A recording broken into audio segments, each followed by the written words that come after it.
Good evening, everyone. So this will be the first DPF physical event. Paneer sir and Sundar have been running DPF Readers Hub, but our events per se have been only via Zoom. So I would like to thank you all for coming. It was short notice. And first, I'd also like to thank Jeyaranjan sir, NR Ilango, Seema Shishti, Garga Chatterjee, and okay, I think Garga is outside, and Shivaraja sir, and yeah, Dilip Mandal sir for coming. I think today's topic is of very much relevance in today's India, because democracy, as Christophe Deferle says, in India is just in paper. Few weeks back, there was a conference organized by the Oxford Forum where Christophe successfully spoke for the proposition and said India's not a democracy anymore. It's just an electoral democracy. We know even Russia conducts elections. We have seen in many autocratic governments where elections are held, but the results are always on for the incumbent. But if you don't act right now, I think India can also go there. For example, we have electoral bonds. For example, across the world, the countries, both developed and developing, for example, developed world, New Zealand, France, Belgium. In fact, France, Belgium banned corporate donations of any form in the 1990s itself. Brazil, after the Petronas scandal in 2015. But in India, this Modi government has brazenly started something called as electoral bonds, where infinite amount of money could be donated to any political party. And even if Taliban wants to donate infinite money, it can be donated. But the problem is only Modi ji knows who's donating. So all the funds, for example, 90% of funds from electoral bonds, about 4,000 crores, is going to the BJP, and remaining 1,000 crores for all political parties put together. So basically, BJP has more money than all political parties, 4 times more money than all political parties put together. From there, if you go to NEET, which Tamil Nadu's Constituent Assembly has said we don't need it. So the Constituent Assembly is the supreme, which is voted by the people of Tamil Nadu in majority. Even the major opposition party, AIDMK, said we don't need NEET. But the governor is now brazenly sitting, not just on NEET, but 19 other bills. Some bills are even mundane bills, and not giving consent. So in fact, governor has gone to an extent and said, NEET is against social justice. Is he an economist or a social intervention expert? No, just to shift the thinking of people. So governor is not acting as a constitutional head, but as a politician. This is not happening only in Tamil Nadu, but also in Bengal. And we know how the judiciary is working. We know how the election commission is working. And also there was a recent research paper by a professor in Cambridge, I think I forgot his name, but he said Modi government is has successfully managed through chief secretaries, control the collectors, and then rule the entire country. This happened in Tamil Nadu during AIDMK regime. I think if Thoothukudi shooting could also be an example of the same. So I think with this, I would request Seema to share her thoughts, the way forward and the actual status of Indian democracy. Thank you for having me. Can I be heard? It's on? Yeah. No, I can take this. Yeah, no, that's good. So, well, there's so much to say on Indian democracy, and I'm sure you have your own evolved way of looking at it, away from the Hindi heartland, and especially seeing what's happening to federalism is an important building block of democracy. The way I see it, I think we need to systematically look at why, when VDEM, the Varieties of Democracy Institute, which has been studying democracies across the world for several decades, has clearly called India an electoral autocracy. So I think the way in which, through the notion of democracy is being subverted is to be understood. I think the whole operating system within which, your OS on your computer, on the basis of which you look at your apps or you move your functions, when that entire OS is being changed, then are we a democracy? Because Mr. Modi, with good reason, can get up and say, I have this much % of the vote, I win elections, and in a lot of cities, in the non-village vote, his vote cost is 50%. So if you had a French system, he would actually be taking the runoffs with bigger than 50%. Then are we still a democracy? So the whole business of understanding democracy to just mean the so-called popular vote which they have is used to render our democracy ineffective. Our democracy is a democracy because it allows everybody to be equal. It allows people to aspire and to be humans to be like the person next to them, and to hope for a better future. It's not only about being counted because I'm of a certain fixed permanent identity, which is ascribed to me. In fact, Dilip Mandal was speaking about this today, about what a nation is. So I think that has been very cleverly kind of done. And I think that's the biggest concern. And here I'll just very quickly speak about three things which matter a lot in this operating system. That you'll always be like a madman, will be doing the same thing and getting the same results. And we can always be that kind of a condemned democracy. Because when you have electoral bonds, as he said, anonymous funds that accrue from God knows where, to who they go to, and they are allowed to fund and grease the system, increasing amounts of money are coming in, and the others are, so it's that is rising, and the amount of resources others have is coming down. In that situation, when funding our 2019 election was the most expensive election ever in the world, more expensive than the Biden election, the previous American election, not the Biden election, the one that Trump won. That should concern us. We're a poor country. Can we afford to have an election that spends more than the US election? So I think as far as funding goes, the game is completely, there's no point in having a game if this board, my billiards board is like this, or you've dug up the pitch. The second item of digging up the pitch is actually, people go on about EVMs being hacked. I don't know if they're hacked or not. I have no way of proving that they're hacked. But I know that the Election Commission behaves like it's been hacked a lot of the times. So what you do is you don't need to hack every machine. If you allow the subversion of rules by the referee, if the referee does not recognize ball tampering or does not recognize breakage of rules, what is that doing to the overall system? And he's certifying every time that that happens. So I think that's the second biggest threat. And the third biggest threat is, of course, the media. Because I can be an opponent, some of your political party, DMK can be an opponent, Congress, TMC, CPM, they can all be opponents. Nobody is really going to listen to them beyond a point, because we all have a switch off in our heads that they're opposition, they're speaking like that. It's when the neutral person, so-called neutral person, which is the media, that allows for those debates, that allows for those reports to come out, which allows for the CAG reports to be debated, like they did with 2G and Hangama on corruption and all that. Okay, very welcome. Everything should be debated. Are we having those kind of debates today? Are we debating the fact on what was the conspiracy in Ayodhya, where 7 names prominently of the majority community were engaged in possibly in a full-fledged conspiracy to probably have riots in mosques in the most, is the media debating that? Or are we debating where the Ram temple is to be built? Every issue is framed in ways that suits the, and so we cannot run this down and say we don't watch TV, because between mass media and the control of social media because of this funding, you change the common sense of a nation. When you actually start believing that your identity is at threat, you feel tribal and you genuinely feel upset about it, and there's only one way your vote can go.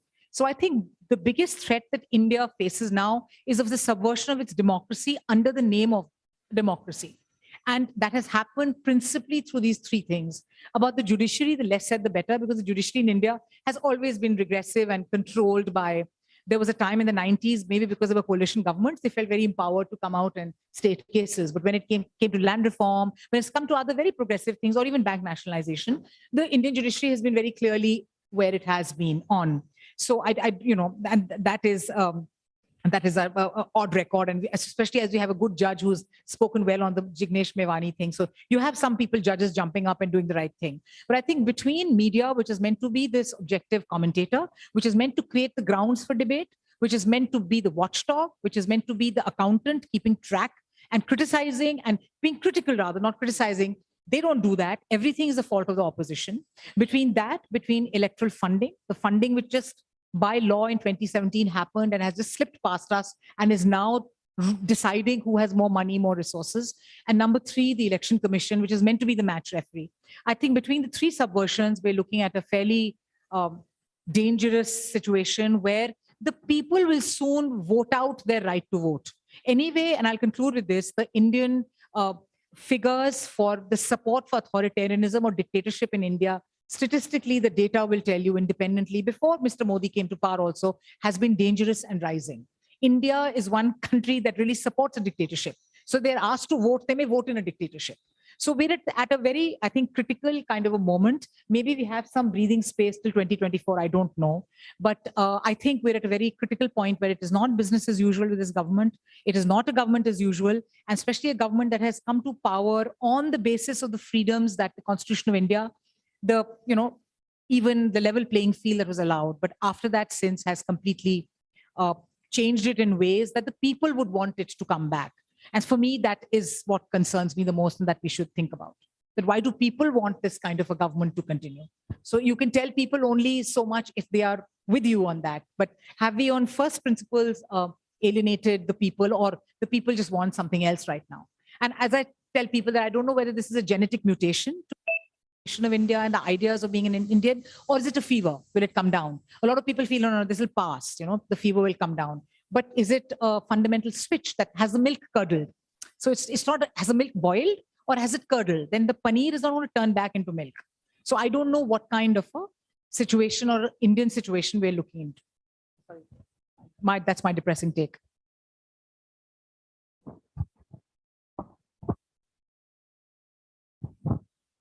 See, as a journalist, for me, the biggest problem is the separation of power has disappeared. We always thought that judiciary, executive, and legislature are divided. But now the executive has emerged as the most dominant institution. Judiciary listens to executive, legislature listens to the executive. Not a single major bill has gone to the parliamentary select committee. And when we saw this terrible idea of bringing in even difficult political bills as finance bill, and when the speaker approved it to be approved as a finance bill, that was a subversion of our legislature. The idea of legislature as a place for debate, legislature as a place for differences, legislature as a place to wrestle with ideas has gone, and legislature has become a place to bulldoze a particular dominant narrative. The separation, the disappearance of the separation of powers is really worrying. And this disappearance of the separation of powers is also worrying because judiciary's silence on key issues. Dharani spoke about electoral bonds. For me, the two key issues are silences on the Article 370. The Article 370 has been challenged by 4 former chief ministers: Mufti, Omar Abdullah, Farooq Abdullah, and Ghulam Nabi Azad. If 4 former chief ministers are going to challenge, and if you are not going to list that and hear it on a priority basis, what is the substantial legal issue this constitutional court of this country is going to discuss? If Article 370 is not the substantial constitutional case, what is the substantial constitutional case we have? That is a question, because we expect the constitutional court to take up the substantial constitutional issues. And this is a substantial constitutional case. It becomes substantial constitutional case for 2 reasons. One, the will of the people which was invoked to convert a state into 2 union territories is being invoked through the writing of the governor. Can governor become the representative of the people? Therefore, this entire idea of will of the people getting shifted to the recommendation of the governor. And hence, this becomes so important because we are looking at all the substantial issues dealing with the law and with the idea of India. I think the abrogation of 370 has all the problems there. First is will of the people getting shifted to the will of the governor. And when actually the governor comes to power, exactly 6 weeks to the run up to the abrogation. Therefore, if you are looking at this entire time frame, for me, the biggest problem is the lack of the separation of powers. Lack of separation of powers is leading to concentration of powers with the executive, and this executive power, people sometimes compare it with, say, Putin or some Latin American situation. I think this is much more than that. This is much more closer to what we witnessed in Turkey, because it also has a religious undertone to it. That's the reason Erdogan and Modi have a different trajectory compared to the others. What Erdogan did is he wanted to dismantle the modernity brought in by Ataturk. And what Modi is doing is to destroy the modernity brought in by the Nehruvian model. But the undercurrent is that there is also a conscious attempt to delegitimize the modernity project of these two nations. A very, very conscious, well argued, and from their point of view, reasoning to delegitimize your modernity project. When your modernity project is getting delegitimized, when the institutions are losing their independence to act independently. See, there are two instances where the Election Commission waited for the government to pronounce certain concessions before announcing the electoral schedule. I don't think these things should have happened earlier. And I think when 90s, we thought that our institutions will come and save us. That was the time when we thought that, okay, Election Commission and the session played a small role. Supreme Court with the habeas corpus petitions and even the SR Bommai case played a role. But what we are doing today is we are clutching to the straws of the 90s example. We don't have any of the examples of the last 5 years. Last 5 years, what we are witnessing is that there's a huge gap between the implementable aspect and the rhetoric. Even in the courts, we hear quite a lot of right open court observations. But these right open court observations are not becoming a implementable judgment. Same thing with media. We'll find quite a lot of powerful editorials. But media has two roles. Media has to play a role of making sense, and media has to play a role of bearing witness. Media has suspended this role of bearing witness, which means we are not investing money on reportage. But we will also appear to be neutral. Therefore, I will carry an edit page on the problems of electoral bonds.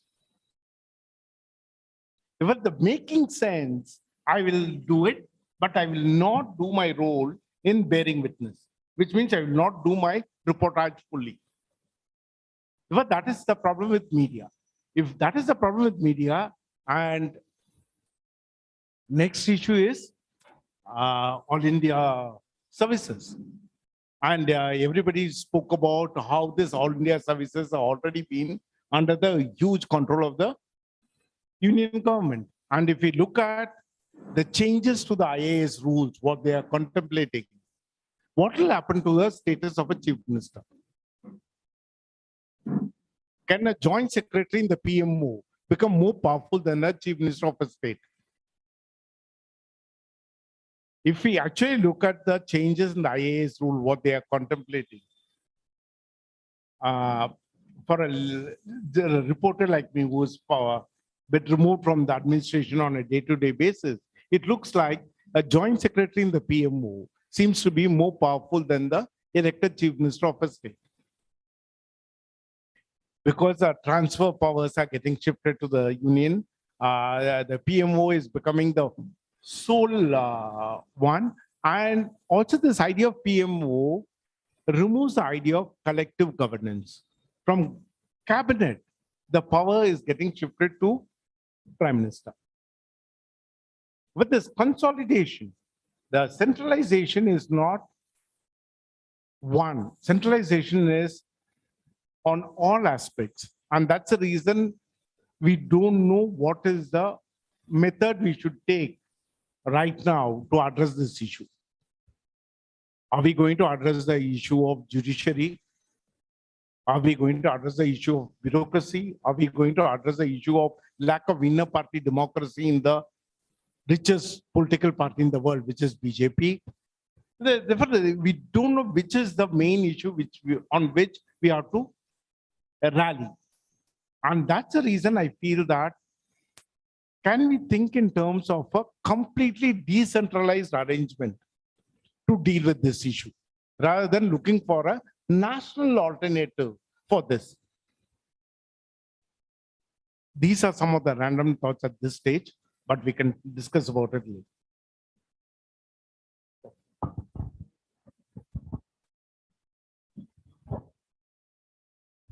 How much time do I have?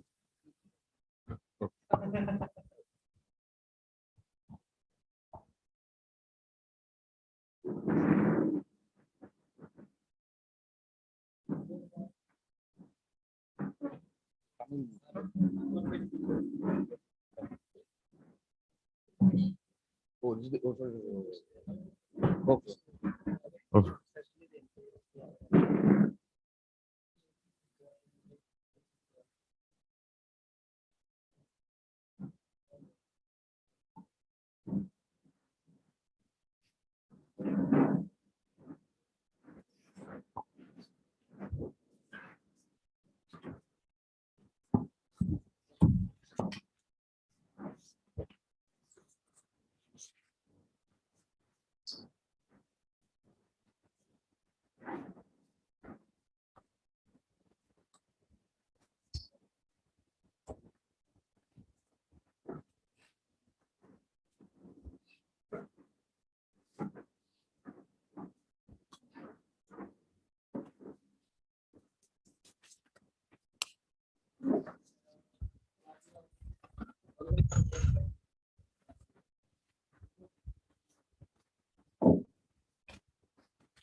First of all, my gratitude to the Dravidian Professionals Forum for inviting me to this discussion. And I am Garga Chatterjee. I'm the General Secretary of Bangla Pokho, which is a Bengali nationalist organization. And of course, it is political, but we don't take part in elections. But issues about elections now in Bengal are incomplete without us. So we have electoral impact, but we don't fight elections. Like maybe the decay of the 1940s and 50s, you know? Yeah. So on this discussion on India, democracy, I would like to start with an odd example, Pakistan. Okay. And when we are talking about lack of democracy, typically what comes to our mind is autocracy. And what's an extreme form of autocracy? Something like military rule, military coup, military rule, that sort of stuff, right? And often, especially in the Congress years and before, there used to be this sense of Delhi narrative that if you cross the Radcliffe line, there is automatically some, I don't know, some DNA-based sense of democratic values. Well, most things are not DNA-based, intelligence or anything, so I do not subscribe that something as top order like democratic values can also be DNA-based or whatever. But it's still, because it's a state, Pakistan is a state that shares what makes also us be in the same union, which is British occupation, similar administrative structure, okay, and shared suffering due to that same structure, shared extraction. So hence we are in this room together, right? So why Pakistan has had multiple coups, but the Indian Union has not? Okay. So let's look at a few things that Pakistan had or still has, right? Even during the recent Imran Khan episode, there was talk of, you know, the military might just step in, etc., and all of these stuff. First of all, it has an army. Of course, for military coups, you need an army, which is ethnically, it has an ethnically dominant element in it. Okay. It's called the Pakistani army, but it's basically a Punjabi army, a majority. And then there are others.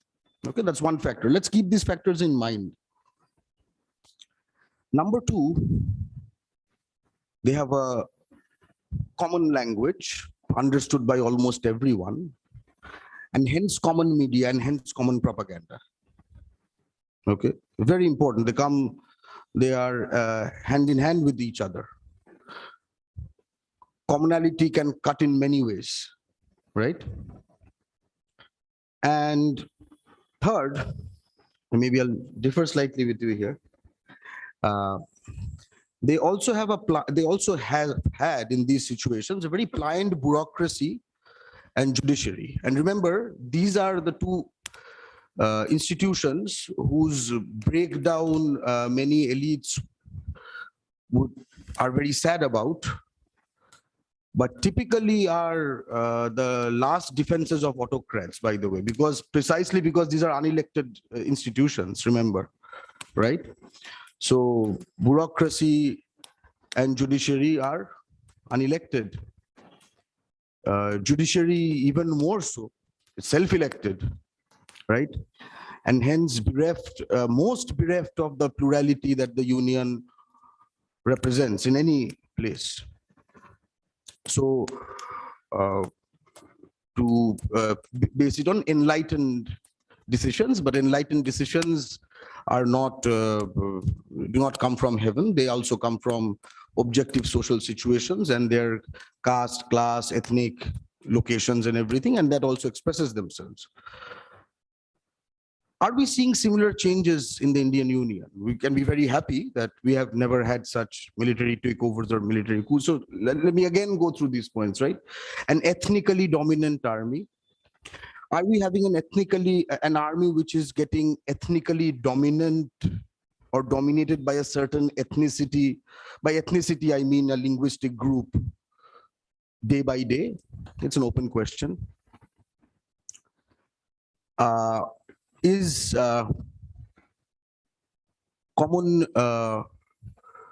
knowledge of a common language spreading, which means that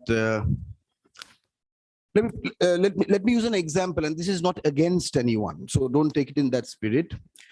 Today, the DMK Youth Wing organized a conference on federalism, social justice, and Kanhaiya Kumar, earlier of CPI, now in Congress, was there.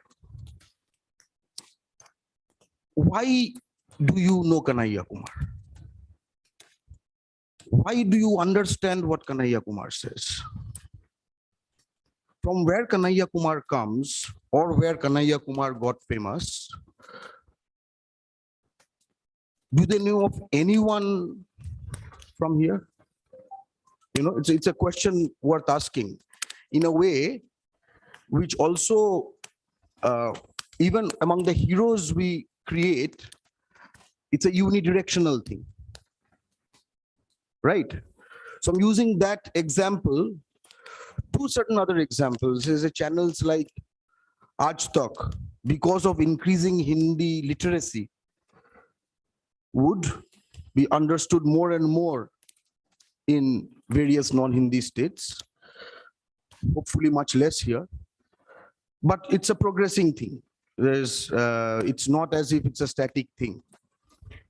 One might oppose Hindi imposition, but the dam has too many holes, you know, the water still comes gushing in. So having said that, these are just things to think about on pliant bureaucracy and judiciary, right? Think about the people who are entering into the most junior Supreme Court positions now, right? In which board did they study? Very typically Delhi board. Very typically from national law schools. And it will be increasingly so. And these are not merely boards of science, geography, history, etc. These are a certain kind of citizen-making project, a certain kind of mentality-making project, you know, in a sense that These are boards where a Tamil student in Tamil Nadu will not learn the names of the districts of Tamil Nadu when they pass the geography course and pass class 12, right? So it creates a certain, it empowers and rewards ruthlessness. It empowers and rewards separation from the masses. And it also empowers the urban. It empowers a certain class. So in a way, it empowers every damn parameter which was supposed to be the remedies which we had to do from 1947. It empowers it along all the wrong axes. And they will be deciding increasingly more and more, and not only in the Supreme Court, in every court. And they will also become the bureaucrats. Yeah.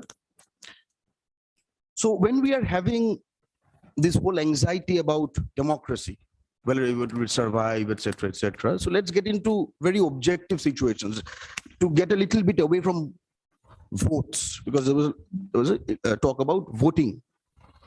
But voting happens every 5 years or whatever. But our loss in our democratic rights is a continuous affair. It's not as if it happens one day in 5 years. So one can imagine that it is the hugely diverse and federal polity of India which, at its very start from 47, which protected us against the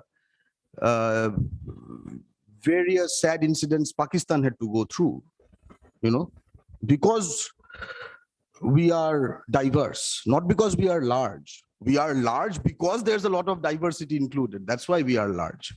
It's not simply a product of size. It's a product of non-homogeneity. Okay.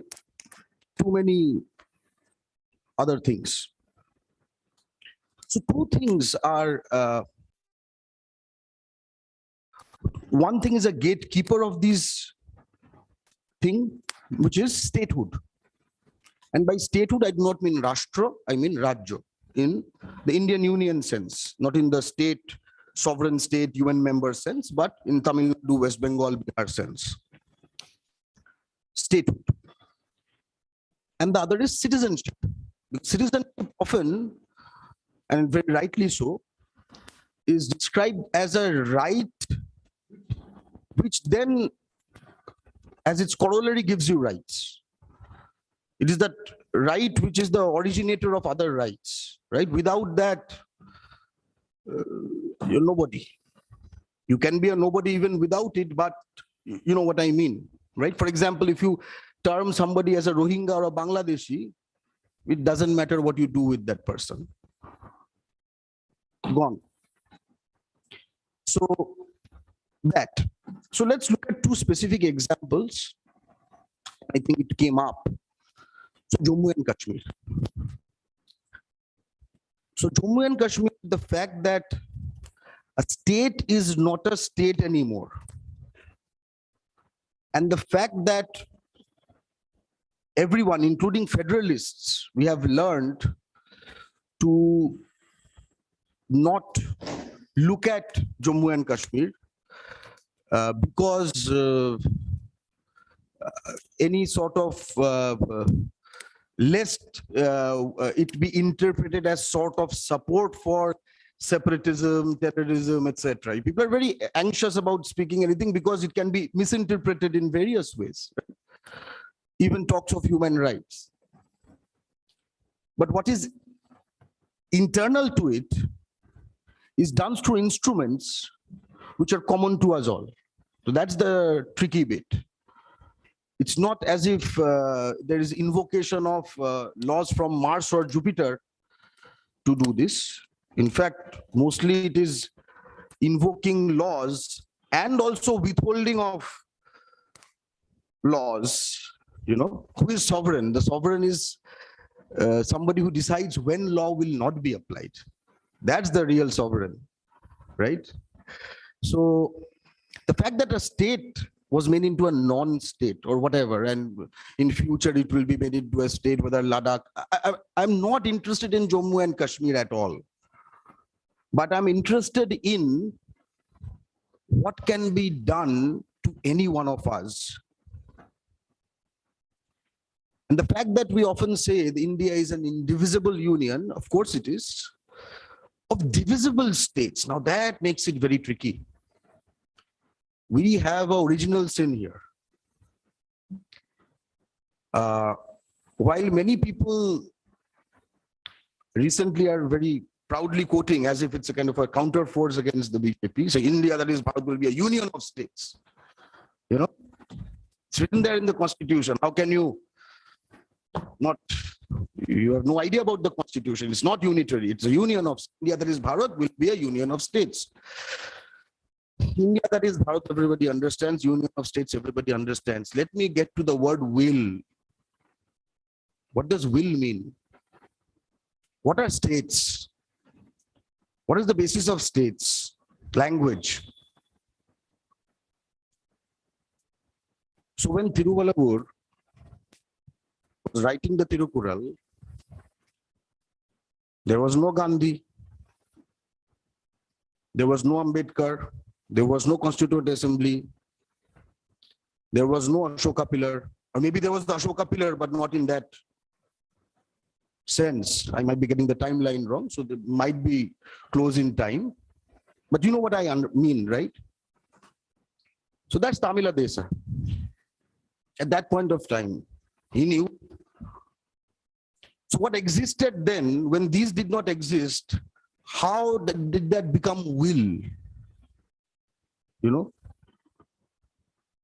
In a sense, what was pre-existing became something that was being given birth to. How can you give birth to a 2,000-year-old child? Or adult, or old even. 2,000-year-old means old. Very recently, one tortoise died in Kolkata Zoo. It had seen the Battle of Polashi and Lord Clive and etc. Not seen, but was still living at that point of time. Even the tortoise is older than the Indian Union. So you understand what I'm trying to say here, in the sense that in that sleight of hand, what happened is that pre-existing entities, you can call them nations, you can call them sub-nations, you can call them regions, you can call them whatever, doesn't matter what word you use. You know what I mean? Suddenly they were being given birth to, and since it is being given birth to, the parent can decide what frock it will wear, or what pant it will wear, or what school it will go to, or whatever, right? Hence, indivisible union of divisible states. Indivisible union, we all agree. Let's come to the divisible states part. What does that mean? That means that these are entities or units for mere administrative reasons. Thana, taluka, etc., revenue, police, all of these reasons. Nothing more. But though the linguistic basis of states is not part of the constitution, it is the basis of linguistic reorganization of states, and it's called the linguistic reorganization of states. Okay. So while the paper may say something, the reality says something else, and the Indian Union has its own ways to negotiate between the reality and the paper, and hence we have what we have. Let me ask you of a situation, and I'm not a lawyer. India, that is Bharat, will be a union of states, which means states can be given rise to, for example, Telangana, which as a Bengali nationalist and a federalist, I think, is one of the greatest defeats of federalist forces in the Indian Union since 1947, that a non-Hindi state was divided. It is a disaster for a much greater sense. The second, in recent times, that is, I'm not going into the 42nd Amendment, that's quite some time ago. The second one, I would say the passing of the GST, for example. And though I understand that I am in a meeting which is a much more, I would still want to mention, very interestingly, because DMK did not have much parliamentary representation back then, what the AIA DMK did during the GST debates. And I had written a long article commending that stand. So you can either vote for, you can either vote against, or you can abstain, but all of these you are taking part in the process. What the AIADMK said was very interesting. It says that the Union Parliament does not have the right to pass such a legislation or such an amendment. That's a very different stand. In fact, Jaswant Sinha, when he was first floating the GST, it was still in terms of a policy paper sort of a situation. He actually said this would be a very good idea, etc. But we have to see whether it is in contravention of the basic structure. And I wonder why a challenge has not come. Okay. So that is that. So a state can be formed, states can be fused if wanted, right? States can be extinguished, as we saw. So let's say, even for example, Bihar and Bengal was actually planned to be fused, right? Not under RSS, under Nehru. Okay. Another non-believer in linguistic states. Another believer in states being mere administrative units. So we also have to have a sense of the long DNA of this thought, the long-term trajectory of this thought. So Bihar-Bengal union was fought in West Bengal. They did not want it. And hence, the state government wanted it, but the people did not want it, and the by-election became a referendum in which the sitting Congress, a huge majority was overturned, very shocking in very early years for the Congress, and so they understood the public mood was very against. But theoretically, it can be fused. Tamil Nadu and Kerala can be fused, okay? And then Karnataka can be fused, and then Maharashtra can be fused. Let's play a mental game here. I mean, don't say it's absurd. I'm just saying whether it's legally possible or not. Everything can be fused. Let's say everything is fused. There's one state. Then there cannot be a union of states. There's nothing to unite to. If there's one entity, what unites with whom? But there is a perfectly constitutional way to achieve that without asking any one person or any state legislature to do this. It's there. The Congress put it in. The BJP did not put it in. Okay. What does that mean? When I say the Congress put it in and the BJP did not put it in, it's not to bash the Congress. A Congress today is a very different entity. We must recognize it. It's an ally of the constitution and democracy protection movement, if you will, all over the Indian Union. Which means that the forces, the socio-economic, ethnic forces, which are the fuel in the BJP's engine, was the fuel in the Congress engine also at that point of time. They just have, that's the enemy. It has different shirts at different point of time. The Congress was a loose-fitting shirt. Now it's a tight shirt. It looks smart. You know, it's perfect. But it's the same tendencies. It's the same thing. The UP minister 2-3 days ago said that anybody who does not know Hindi, there's no right to be here, is a foreigner, etc. We're not hearing it for the first time. We heard it in the Constituent Assembly itself. R.S. Dhulekar. From which province? Same province, United Provinces. Okay. So there are continuities. in fact, which means the threat to democracy as it exists today, must identify is not what is different between Nehru and Modi, but what is common between Nehru and Modi. That's the enemy. It's that tendency is that the enemy. That's how I look at it. When we're talking about short term, yeah. So let me leave that one. I'll just go fast now. And second is the NRC. See, I can be made a non-citizen because আমি বাংলা বলতে পারি, বাংলা আমার মাতৃভাষা. Recently, when in Delhi riots were happening, there was this channel, and I will translate in English what the reporting was like, and it's a very widely watched Hindi channel. So I will animate it. I entered those homes. They were Rohingyas, they were Bangladeshis, they were speaking Bangla.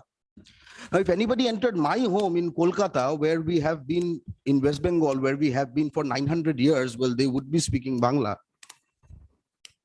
Okay, right? So now I was talking about lack of statehood, JNK, NRC, where every Bengali in the Indian Union, be it Assam, Tripura, Meghalaya, and West Bengal, is a Bangladeshi unless proved otherwise. It's a very interesting turn, right? And you also hear from BJP propaganda, and now I cannot only call it propaganda, it's also part of mass psychology in their support-based belt, is that Bengal is becoming like Kashmir. Very interesting. I talked about citizenship, I talked about statehood. Look how they look at it as the same thing, so as to cut away. So whenever we are talking about fighting the BJP, this is bad and that is bad, but what do we want? Common minimum program is a very commonly used word. But then are we going to think of a different vision? And there I agree with ASP that it may not be a plan of a new Delhi vision. It could even be a plan of protection of whatever is left in the states. That might be for quite some time the coming struggle. It's not as if, okay, 1-to-1 fight and etc. Congress will do this, and in the states, the state-based parties will do well, and then numbers, etc. Yes, but there has to be a plan B, and which I think is also worth thinking. And even that there can be a union-wide alliance, which we have seen in certain elections nowadays, during state elections, state parties and their leaders visiting each other, not because there are ethnic populations there that they can cater to. My person, please vote for him, not like that, but that we are in this together. So IAS, CBSC, NEET, BSF, Army, Election Commission, IB, whatever, all of these are getting ethnicized. As we say, because even the struggle of Hindi and English, with now they want to replace the English, and they have made it very explicit. With English, say 5% of my people can access. But with Hindi, 100% of Hindi people can access. Now that creates an uneven playing field, even with English and Hindi. Okay. The fact that they are not making all languages as official languages of equal status, and hence not letting, let's say, a person from Subhash Chandra Bosu's ethnicity to sit in Indian Army exams in Subhash Chandra Bosu's mother language, to use a kind of an emotive call like that. I'm sure such emotive calls can be made to say, why not? We love the Indian Army. We also want to join the Indian Army. We only do not want to sit in the gallery because we also want to play in the field. It's as simple as that. So the last point, we're talking about how legislature and judiciary are giving way. and the executive is becoming all powerful at the union level. Let me make a very strange argument, and I will end with a Faustian deal of sorts. When all power and resource and everything is being accumulated into a gigantic juggernaut at the union level, can a state government afford to not do the same? Can you afford free democratic culture at the state level when there is non-democracy at the union level? In fact, this non-democracy at the state level and the union level being contending forces, it is that contention which creates a space of democracy, I would argue. Unless you take all resources. If there is open debate in an anti-BJP state legislature, where the leader is poked, etc., and all of these things happen. So he's there to batter, while the supreme leader in Delhi is not. Now this becomes a practice of what we understand as democracy, but the destruction of this person ultimately hurts your federal democracy. Because without federalism, there is no democracy in the Indian Union. Or there is no Indian Union either. There's no union. There's unitariness only. As I say, you can either have unity or you can have uniformity. You cannot have both.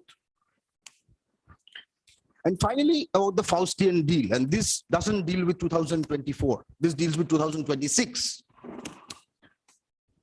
So in 2026, delimitation is coming up. Okay. I'm thinking I'm a BJP person, one of the people who would decide. And I'm getting about 80–90% of my seats from a certain belt, which has a much more higher fertility rate. And the differential is still existing. And if we use 2011 figures or 2021 figures, 21 census hasn't really started, but then hopefully I'm sure it will happen by then, because they would want as much updated as possible. It has implications everywhere, including Finance Commission, but let's just concentrate on the seats. They're doing this parliament, the extra 457 seats is not for relatives of MPs. These are for MPs. What does that mean? Right? What will be the proportion? What will be the value of such discussions if Tamils are doing it or Bengalis are doing it? Right? The Faustian deal, at this point of time, we really have to prepare for that, understanding with the assumption, let's say there's a BJP win, an emphatic BJP win in 2024, and 2026 is coming up. Which means that, okay, we will give, we have no choice, but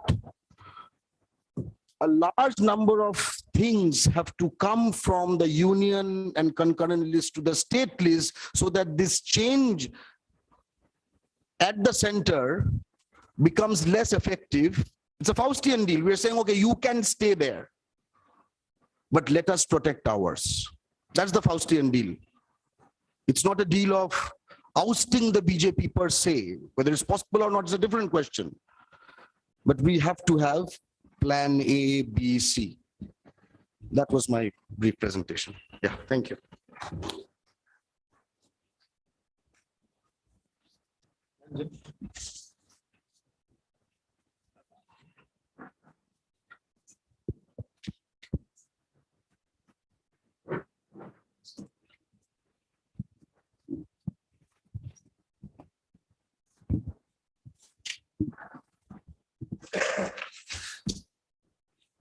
As you all know, I'm not a political scientist or a journalist.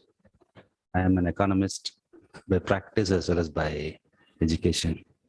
So from whatever little I have read about democracy, and also as a person who has been looking into the transformation that's happening in the state, particularly in Tamil Nadu, I would like to marry these two and try to understand the present day context and the way in which democracy works here.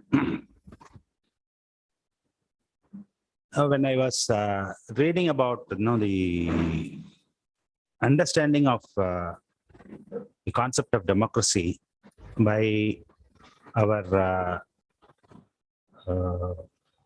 the chairperson of the Constitution Drafting Committee, Dr. Ambedkar, I was stunned by his clarity. What he said was, today we are entering a very difficult time in the sense, at one stroke, we have ensured political democracy by giving one vote to one person. Along with that, we are keeping the undemocratic social structure as well as the economic structure. So that is the contradiction that we have to be very conscious of. And he also is a strong believer of the role of the state in eradicating the social undemocracy as well as the economic undemocracy. And that was a mandate that he had given to the states. State in the sense in the capital is not necessarily what Garga was talking about. Now, he was hoping that this transformation will happen and there will be a balance between these three. So the political democracy will survive. Now, what has been the experience so far? The experience has been that we have done next to nothing in terms of social democracy. Our caste system is intact, and in fact, it has gained enormous strength over time, along with the new forms of manifestations. On the other, whatever little effort that we have put in to reduce the economic undemocratic structures, in the name of neoliberal policies from 1991, what we have done is we have just opened it up. Open it up in the sense, any form of